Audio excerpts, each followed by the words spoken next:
Imaginez le silence feutré d'un hôtel particulier parisien, un silence lourd, uniquement brisé par les pleurs d'un enfant innocent. Que feriez-vous si vous étiez la seule personne à entendre cet appel à l'aide? Ignoreriez-vous ces larmes pour protéger votre avenir ou risqueriez-vous tout pour suivre votre cœur? L'histoire que vous allez découvrir est celle d'un courage ordinaire face à une cruauté extraordinaire, un récit qui vous tiendra en haleine jusqu'à la dernière seconde. Amélie Dubois n'était qu'une ombre dans le décor fastueux de la famille Beaulieu. Jeune femme de ménage discrète et travailleuse, elle polissait l'argenterie et faisait briller les parquets d'une immense demeure à Neuilly-sur-Seine, rêvant en secret à son propre petit appartement parisien. Pour elle, chaque euro économisé était un pas de plus vers la liberté. Les Beaulieu semblaient tout avoir. Antoine, un magnate de la finance au charisme glacial, et sa femme, Éléonore, d'une élégance diaphane, qui semblait flotter dans les couloirs de sa propre vie. Et puis il y avait Chloé, leur fille de 3 ans, une petite poupée aux grands yeux tristes. Au début, la vie dans la maison était une chorégraphie bien réglée de luxe et d'apparence, mais Amélie sentait déjà les fissures se dessiner sous le vernis doré. La nuit était tombée sur Neuilly, drapant le quartier d'un silence que seuls les plus fortunés peuvent s'offrir. Pourtant, à l'intérieur de la demeure des Beaulieu, une cacophonie de rires gras et de musique lounge s'échappait du grand salon. C'était une de ces soirées où Antoine Beaulieu aimait exposer sa réussite. Amélie, à l'étage, passait une dernière fois le chiffon sur une commode en marqueterie. Elle n'entendait pas la fête. Elle n'entendait qu'une chose, le fin sanglot qui transperçait le mur de la chambre d'enfant. C'était le cri de Chloé, un cri faible, résigné, presque habitué à ne recevoir aucune réponse. Le cœur d'Amélie se serra. Ce n'était pas la première fois. Depuis des semaines, les nuits de la petite fille étaient ponctuées de ces moments de détresse solitaire. La nounou, Juliette, était probablement en bas, riant aux éclats avec le maître de maison. Une boule de colère et d'impuissance se forma dans la gorge d'Amélie. Elle n'était que la femme de ménage. Intervenir serait franchir une ligne invisible, risquer ce travail qui était son seul espoir. Amélie posa son chiffon, le souffle court. Les pleurs de Chloé redoublèrent d'intensité, se transformant en un appel déchirant. « Maman !» Le mot flotta dans le couloir silencieux et vint frapper Amélie en plein cœur. Elle ferma les yeux, luttant contre l'envie de se précipiter. Elle se rappela les conseils de Sophie, sa collègue. « Ne te mêle pas de leurs histoires, Amélie. Ces gens-là nous broient sans même s'en rendre compte. Fais ton travail, baisse la tête et pense à ton appartement. » La raison lui hurlait de retourner à ses tâches, de finir son service et de regagner sa petite chambre de bonne. Mais son humanité, elle, était déjà en marche. Elle se déplaça sans un bruit, ses espadrilles glissant sur le parquet ciré. Chaque pas vers la chambre de Chloé était un pas de plus vers le danger. Elle arriva devant la porte peinte en blanc, la main tremblante à quelques centimètres de la poignée dorée. Le son de la fête, en bas, semblait appartenir à un autre monde, un monde insensible et cruel. Pourtant, il n'en avait pas toujours été ainsi. Amélie se souvenait des premiers mois, 6 mois plus tôt. Éléonore Beaulieu était différente. Un après-midi, la trouvant épuisée dans le jardin d'hiver, Éléonore s'était assise à ses côtés, non pas comme une patronne, mais comme une confidente. « Vous avez l'air fatiguée, Amélie. Venez, buvons une verveine. » Elles avaient parlé pendant près d'1 heure. Amélie avait raconté son rêve d'un petit T2 avec un balcon, et Éléonore, avec une tristesse infinie dans le regard, avait murmuré « Accrochez-vous à vos rêves, Amélie, parfois c'est tout ce qu'il nous reste. » Elle s'intéressait à ses projets, l'encourageait, lui offrait parfois de vieux magazines de décoration. C'est durant ces moments de complicité fragile qu'Amélie avait cru que cette maison pouvait être un havre. Elle voyait Éléonore jouer avec Chloé dans le jardin, leur rire cristallin se mêlant au chant des oiseaux. C'était une image de bonheur parfait, une façade si convaincante qu'Amélie avait presque oublié qu'elle n'était qu'une employée. Puis Juliette était arrivée. Engagée comme nouvelle nounou, elle était jeune, avec un sourire prédateur et une ambition qui brillait dans ses yeux. Dès le premier jour, une tension nouvelle s'était installée dans la maison. Juliette ne s'occupait pas seulement de Chloé, Elle s'occupait surtout de plaire à M. Beaulieu. Amélie observait depuis son poste d'observation invisible les regards appuyés, les frôlements faussement accidentels dans les couloirs. Antoine, le mari, s'était métamorphosé. Son indifférence glaciale envers sa femme s'était muée en mépris ouvert. Les disputes éclataient, d'abord des murmures venimeux derrière les portes capitonnées, puis des éclats de voix qui faisaient trembler les murs. Éléonore, elle, se fanait à vue d'œil. La lumière dans son regard s'était éteinte, remplacée par le reflet vide d'un verre de Sancerre, son compagnon de plus en plus fidèle, dès le milieu de l'après-midi. La maison n'était plus un foyer, mais un champ de bataille silencieux, où la petite Chloé était le premier dommage collatéral. Amélie tourna doucement la poignée de la porte de la chambre. La pièce était plongée dans une semi-obscurité. Seule une petite veilleuse en forme d'étoile projetait une lueur blafarde sur les murs. Chloé était assise dans son lit, son petit corps secoué de sanglots. Elle serrait un ours en peluche élimé contre sa poitrine. En voyant Amélie, elle ne sursauta pas. Ses pleurs s'arrêtèrent, remplacés par un hoquet de surprise. De grands yeux remplis de larmes fixèrent la jeune femme. Le cœur brisé, Amélie s'approcha. « Chut, ma puce. Je suis là, murmura-t-elle. Elle s'assit sur le bord du lit et prit la petite main de l'enfant dans la sienne. La peau de Chloé était froide. Amélie n'osa pas la prendre dans ses bras, de peur de dépasser les bornes, de laisser une trace de son passage. Elle se contenta de lui fredonner une vieille berceuse que sa propre grand-mère lui chantait. Lentement, les hoquets de Chloé s'espacèrent, sa respiration redevint régulière. Elle finit par se recoucher, ses paupières lourdes se fermant sur un monde qu'il oubliait chaque nuit. Les semaines qui suivirent furent une descente aux enfers. L'ambiance dans la maison devint irrespirable. Antoine ne se cachait même plus. Il humiliait Éléonore en public, devant le personnel, la traitant d'incompétente, de mauvaise mère. Un soir, alors qu'Amélie nettoyait le couloir, elle fut le témoin d'une scène qui la glaça d'effroi. La porte du bureau s'ouvrit à la volée. Éléonore en sortit, une marque rouge sur la joue, les larmes silencieuses ruisselant sur son visage défait. Antoine se tenait sur le seuil, le visage déformé par la rage. « Ne me force pas à te le redire », siffla-t-il avant de claquer la porte. Amélie se figea, son seau à la main. Éléonore la croisa sans même la voir, automate brisé, se dirigeant vers sa chambre. Ce soir-là, Amélie comprit que les limites avaient été franchies et qu'il n'y aurait pas de retour en arrière. La violence n'était plus seulement psychologique, elle était devenue physique. Et la maison entière semblait retenir son souffle en attendant la prochaine explosion. La rupture fut aussi soudaine que brutale. Un après-midi pluvieux, après une énième dispute dont les échos parvinrent jusqu'aux cuisines, Éléonore descendit l'escalier principal. Elle ne portait qu'un petit sac de voyage. Son visage était fermé, impénétrable. Elle ne jeta pas un regard à la chambre de sa fille. Elle ne dit pas un mot au personnel. Elle monta dans la voiture avec chauffeur qui l'attendait et disparut, laissant derrière elle un silence assourdissant. Antoine ne fit rien pour la retenir. Amélie le vit à travers la fenêtre, un sourire satisfait aux lèvres, un verre de whisky à la main. Pour lui, c'était une victoire. Pour la maison, c'était le début du règne de la terreur. Sans la présence modératrice, même fragile d'Éléonore, Antoine devint un tyran. Les renvois se multiplièrent pour des fautes imaginaires. La peur s'installa. Le personnel marchait sur des œufs, chaque journée de travail devenant un test d'endurance. Amélie tenait bon, se répétant comme un mantra qu'elle était si proche de son but. Avec Éléonore partie, Juliette, la nounou, prit ses aises. Elle n'était plus une employée, mais la nouvelle maîtresse officieuse des lieux. Elle passait ses journées au téléphone, à faire du shopping en ligne, délaissant complètement Chloé. La petite fille devenait de plus en plus renfermée, ne parlant presque plus. Elle passait ses journées seule dans sa grande salle de jeu, entourée de jouets silencieux. Les rituels nocturnes d'Amélie devinrent sa seule mission. Chaque soir, après que le couple illégitime se soit retiré dans la chambre principale, elle se glissait dans la chambre de Chloé. Elle s'assurait que la petite était bien bordée, lui murmurait quelques mots doux. Parfois, lui lisait une histoire à voix basse.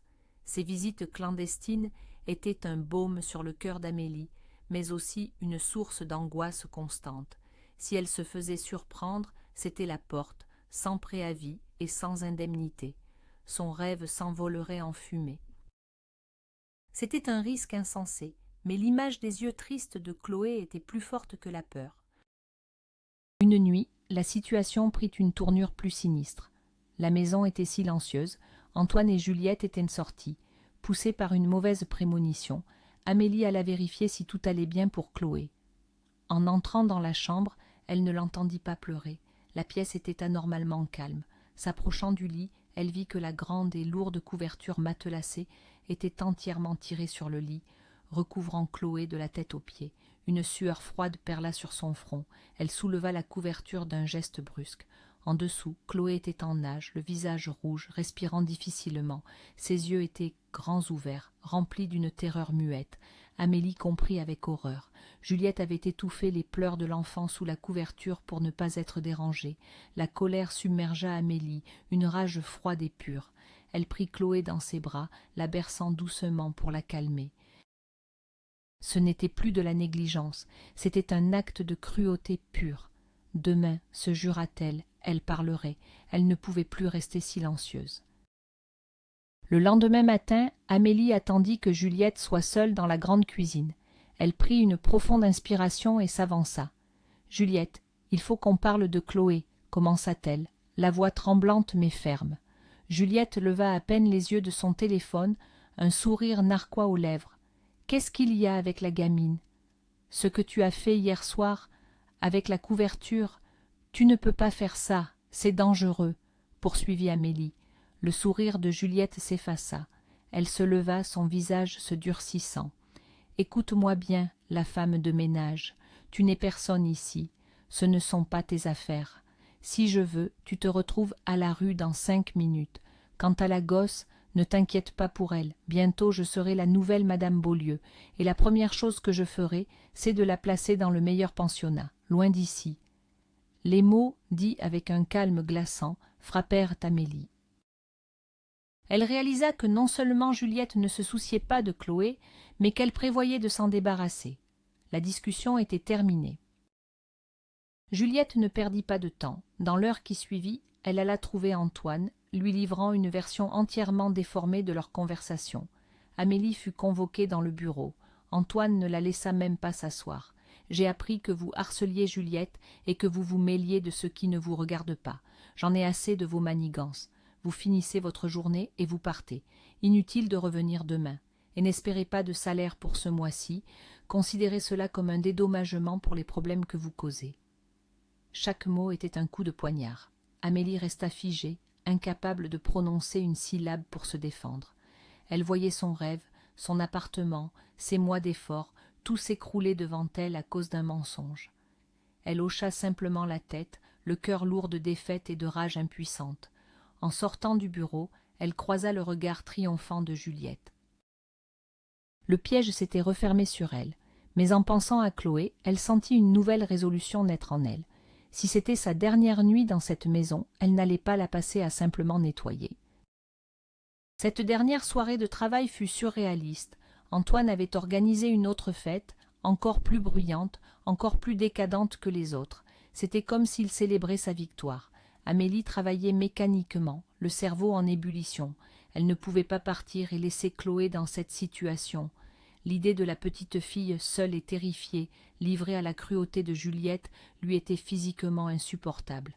Alors qu'elle nettoyait les verres vides à l'étage, elle entendit à nouveau les pleurs de Chloé, à peine audibles à travers le vacarme de la fête. C'en était trop. Une décision folle, irréversible, germa dans son esprit. Elle laissa tomber son tablier sur le sol. Elle entra dans la chambre de Chloé. La petite fille lui tendit les bras, comme si elle avait compris. « Chut, on va faire un petit voyage » murmura Amélie.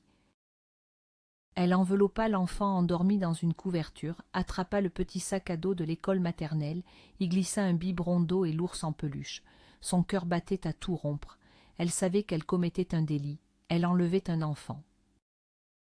Descendre par l'escalier de service fut l'épreuve la plus angoissante de sa vie. Chaque grincement de marche lui semblait résonner dans toute la maison. Chloé, heureusement, dormait paisiblement dans ses bras, sa petite tête nichée contre son épaule. Amélie atteignit la porte de derrière, celle qui donnait sur la ruelle de service. Elle tourna la clé dans la serrure, le déclic métallique lui parut assourdissant. L'air frais de la nuit la frappa au visage. Elle était dehors, libre et en même temps plus prisonnière que jamais. Elle marcha rapidement, s'éloignant de la musique et des lumières de la maison maudite. Elle ne regarda pas en arrière. Au bout de la rue, elle héla un taxi. Le chauffeur la regarda étrangement, une jeune femme avec un enfant en pyjama au milieu de la nuit. « Hôpital Trousseau, s'il vous plaît », mentit-elle, choisissant une destination qui ne lèverait pas les soupçons. Une fois dans la voiture, alors que le paysage familier de Neuilly défilait, la réalité de son geste la frappa. « Qu'est-ce que j'ai fait ?» pensa-t-elle, terrifiée. Au lieu de l'hôpital, elle demanda au taxi de la déposer près d'une station de métro. De là, elle erra quelques minutes avant de trouver un petit hôtel modeste dans le 12e arrondissement. Elle paya la chambre en liquide pour 2 nuits.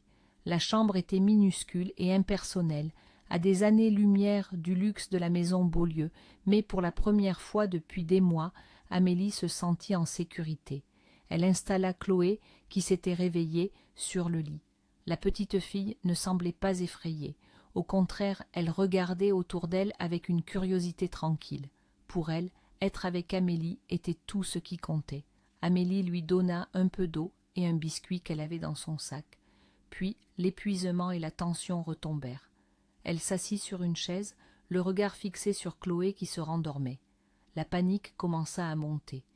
Elle avait enlevé la fille d'un homme richissime et puissant. Une chasse à l'homme allait commencer. Elle n'avait aucun plan, aucun allié. Elle était seule.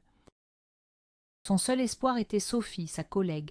Au petit matin, après une nuit blanche passée à écouter la respiration de Chloé, elle composa son numéro, les mains moites. « Sophie, c'est Amélie. » La voix de Sophie était paniquée. « Amélie, mais où es-tu? C'est la folie ici. La police est partout. Ils te cherchent.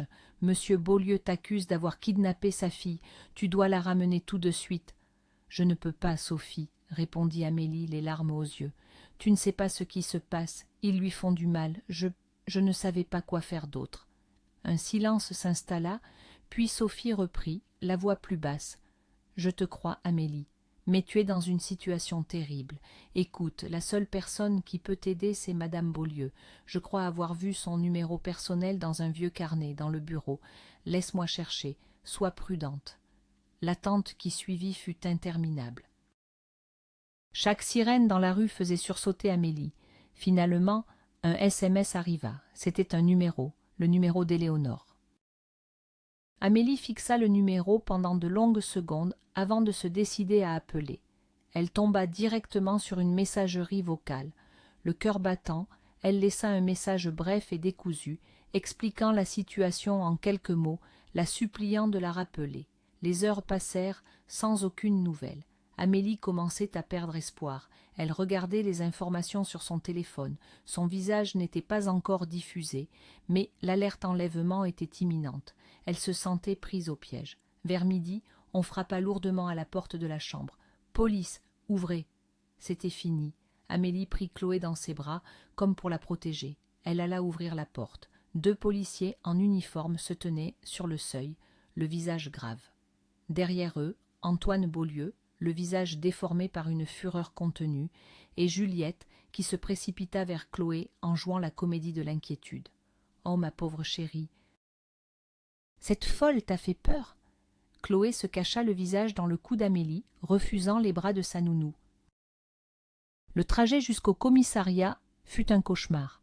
Assise à l'arrière de la voiture de police, Amélie ne voyait que le visage haineux d'Antoine et le sourire victorieux de Juliette. On la plaça dans une cellule de garde à vue. L'endroit était froid, impersonnel. L'odeur de désinfectant et de désespoir lui donnait la nausée. Elle s'assit sur la couchette en béton, la tête entre les mains. Elle avait tout perdu, son travail, ses économies, son rêve, et maintenant sa liberté. Elle n'avait pas seulement échoué à protéger Chloé, elle avait aggravé la situation. La petite fille était retournée dans cette maison, seule avec son père et sa tortionnaire. Le sentiment d'échec était si écrasant qu'il en effaçait la peur. Elle était une kidnappeuse. C'est ce que tout le monde penserait. C'est ce que la justice retiendrait. Elle n'avait aucune preuve, aucun témoin, juste sa parole contre celle d'un homme puissant qui voulait sa peau. Quelques heures plus tard, un homme entra dans la salle d'interrogatoire. Il se présenta comme le lieutenant Luc Martel. C'était un homme d'une quarantaine d'années, au regard fatigué mais perçant. Il s'assit en face d'elle, un dossier posé sur la table métallique. « Amélie Dubois, enlèvement de mineur, c'est une accusation très grave. Vous risquez des années de prison. Alors, j'aimerais que vous m'expliquiez ce qui vous a pris. » Sa voix était calme, sans agressivité. Amélie leva la tête. Pour la première fois, quelqu'un semblait vouloir écouter. Alors, elle parla. Elle raconta tout, depuis le début. La gentillesse d'Éléonore, l'arrivée de Juliette, les disputes, la négligence, la couverture sur le lit de Chloé, son licenciement. Elle parlait d'une voix basse, parfois brisée par les sanglots, mais sans jamais se départir d'une sincérité désarmante. Le lieutenant Martel l'écoutait attentivement, prenant quelques notes, sans l'interrompre. Il ne la jugeait pas, il essayait de comprendre, et dans son regard, Amélie crut déceler une lueur d'humanité, un doute. « Ah, c'est une histoire touchante, » dit finalement le lieutenant Martel quand elle eut terminé. « Mais ça reste votre version des faits. Monsieur Beaulieu et mademoiselle Juliette racontent une toute autre histoire, celle d'une employée instable, renvoyée pour faute, qui se venge en enlevant l'enfant. » Il marqua une pause, la fixant droit dans les yeux. « Qui dois-je croire, mademoiselle Dubois ?» Amélie sentit le désespoir la gagner à nouveau. « Je sais que ça paraît fou, mais je ne pouvais pas la laisser là-bas. Vous n'avez pas vu ses yeux. » À cet instant, la porte de la salle s'ouvrit brusquement. Un jeune policier se pencha vers l'oreille du lieutenant et lui chuchota quelque chose. Le visage de Luc Martel changea, passant de la concentration à une surprise totale. Il se leva. « Restez ici, » dit-il simplement à Amélie avant de sortir précipitamment de la pièce. Amélie resta seule, le cœur battant, se demandant ce qui pouvait bien provoquer une telle agitation. Ce qui se passait dans le couloir était un véritable coup de théâtre. Éléonore Beaulieu venait d'arriver, flanquée de 2 avocats au port altier. Elle n'était plus la femme brisée qu'Amélie avait connue. Elle était droite, le regard brûlant d'une fureur froide, habillée d'un tailleur impeccable qui lui donnait une autorité naturelle. « Où est Amélie Dubois, et par quel droit l'avez-vous placée en garde à vue ?» lança-t-elle au lieutenant Martel, sa voix claire et tranchante résonnant dans le commissariat. Luc Martel, décontenancé, tenta de s'expliquer. « Madame Beaulieu, votre mari a porté plainte pour enlèvement. » Éléonore le coupa net. « Mon mari peut dire ce qu'il veut. Il n'y a eu aucun enlèvement. C'est moi qui ai demandé à Amélie de venir chercher ma fille et de la mettre en sécurité. J'avais un empêchement. Elle a agi sur mes ordres. Elle est la nounou de ma fille, pas une criminelle. Libérez-la, immédiatement. » C'était un mensonge magnifique et audacieux. Amélie, qui entendait des bribes de la conversation, sentit les larmes lui monter aux yeux. Éléonore était revenue, pas seulement pour sa fille, mais aussi pour elle. L'intervention d'Éléonore, appuyée par la présence menaçante de ses avocats, changea radicalement la donne. La plainte d'Antoine Beaulieu s'effondrait. Le lieutenant Martel, visiblement soulagé de voir cette affaire complexe se résoudre d'elle-même, ordonna la libération immédiate d'Amélie. En sortant de la cellule, Amélie vit Éléonore qui l'attendait. Les 2 femmes se regardèrent un instant, puis Éléonore la prit dans ses bras. « Merci, Amélie, vous avez été plus courageuse que moi. Pardonnez-moi d'avoir mis si longtemps. » Amélie, bouleversée, ne put que sangloter. Sur le chemin de la sortie, elle croisa le lieutenant Martel. Il lui adressa un petit sourire en coin. « Je crois que je vous dois un café, mademoiselle Dubois, pour m'avoir rappelé qu'il faut parfois écouter son instinct plutôt que les rapports. » Amélie rougit légèrement, surprise et touchée par sa proposition. La lumière du jour à l'extérieur lui parut incroyablement vive, comme si elle renaissait après un long cauchemar. Une voiture de luxe les attendait. C'était le début d'une nouvelle vie. Les semaines suivantes furent un tourbillon.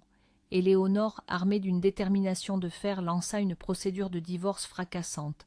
Elle avait rassemblé des preuves accablantes de la violence et de l'infidélité de son mari. La maison de Neuilly, achetée avec les fonds de sa propre famille, lui fut rapidement restituée. Antoine et Juliette furent contraints de quitter les lieux.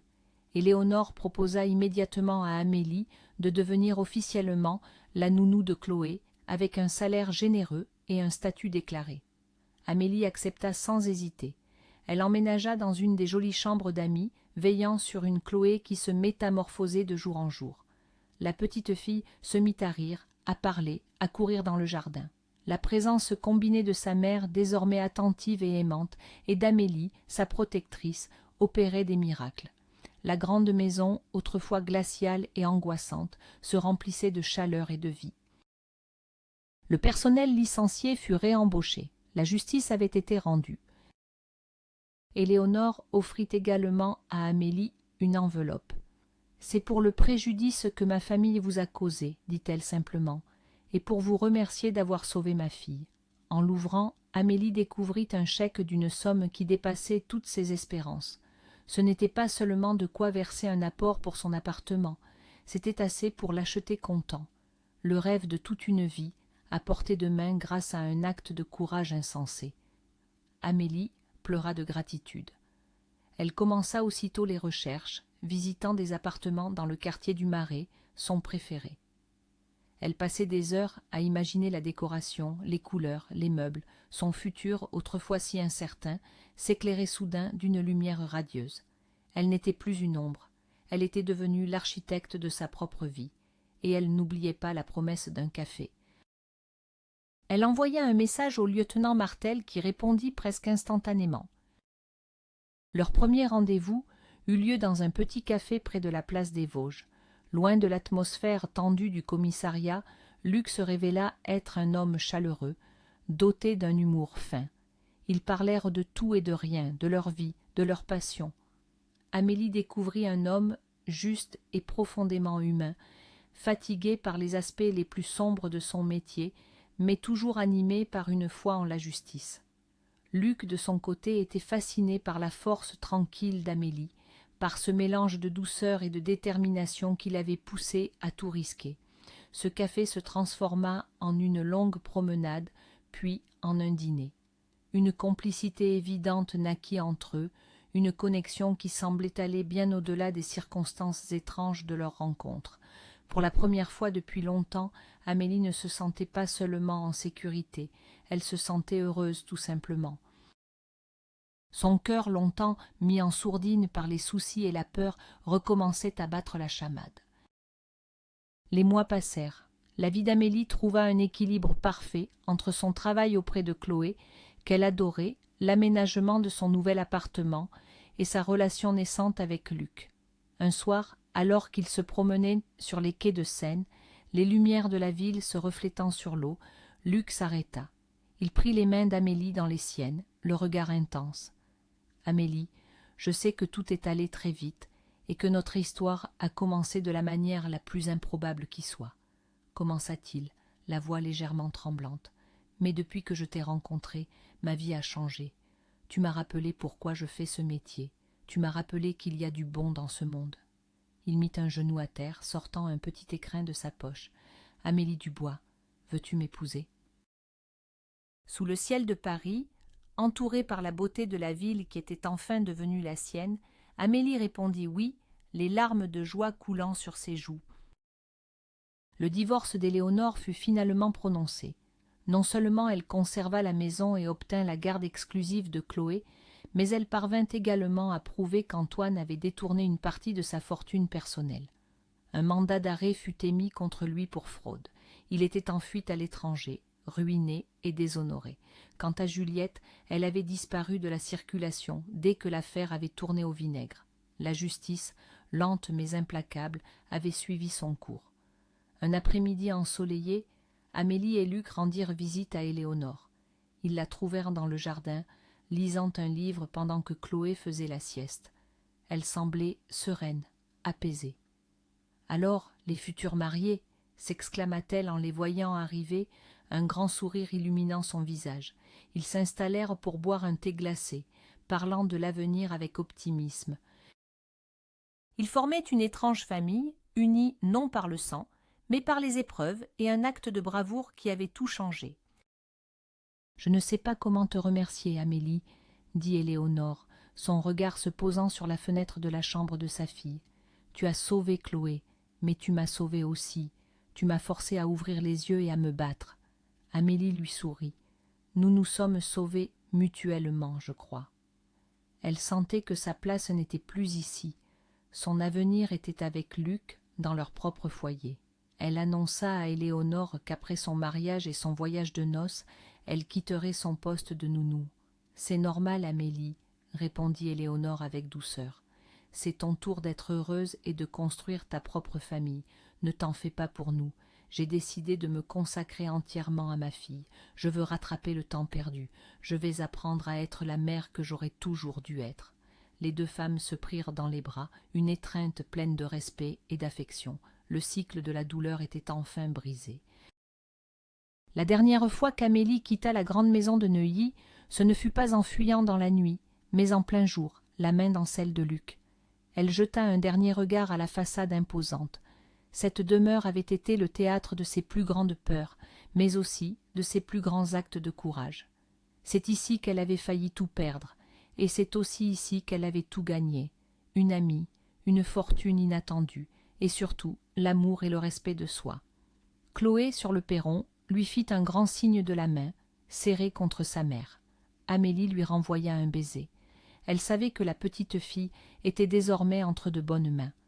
En montant dans la voiture de Luc qui l'emmenait vers sa nouvelle vie, elle sentit un profond sentiment de paix l'envahir. Elle avait écouté son cœur, et contre toute attente, il l'avait menée exactement là où elle devait être. Le silence de la nuit serait désormais rempli non plus de pleurs, mais de promesses. Assise sur le balcon de son propre appartement, un café à la main, Amélie regardait les toits de Paris s'éveiller. Luc dormait encore à l'intérieur. Tout semblait si paisible, si normal. Parfois, elle avait du mal à croire que les événements des derniers mois avaient réellement eu lieu. Cela ressemblait à un film, un drame lointain dont elle aurait été la spectatrice. Mais la bague à son doigt, les clés de l'appartement sur la table, tout était bien réel. Elle repensait à ce choix, fait dans un couloir sombre, un choix qui semblait alors signer sa fin. Elle avait agi sans réfléchir, poussée par une force qu'elle ne comprenait pas elle-même. C'était l'empathie, la simple et puissante nécessité de ne pas laisser un enfant souffrir. Cet acte, qui aurait dû la détruire, avait en fait construit sa vie. Elle avait appris que le vrai courage ne consiste pas à ne pas avoir peur, mais à agir malgré elle. Et que parfois, un seul acte de bonté peut changer le cours de plusieurs destins. Ainsi, dans le silence retrouvé d'une vie enfin apaisée, Amélie a compris la leçon la plus importante. Ce ne sont pas les murs dorés d'un manoir qui font un foyer, mais l'amour et la protection qu'on y trouve. Son acte désespéré, ce qui aurait dû être une fin tragique, s'est transformé en un nouveau départ pour tout le monde. Éléonore a retrouvé sa force et son rôle de mère, la petite Chloé a retrouvé le sourire, et Amélie, la simple femme de ménage, a trouvé l'amour, la sécurité et la preuve que même la plus petite lumière peut vaincre les plus grandes ténèbres. Merci d'avoir suivi cette histoire poignante avec nous. Si elle vous a touché, n'hésitez pas à laisser un pouce bleu pour nous soutenir, à vous abonner pour ne rien manquer de nos prochains récits, et à partager vos impressions dans les commentaires. Avez-vous déjà été témoin d'une injustice qui vous a poussé à agir, même contre toute logique? Racontez-nous votre histoire.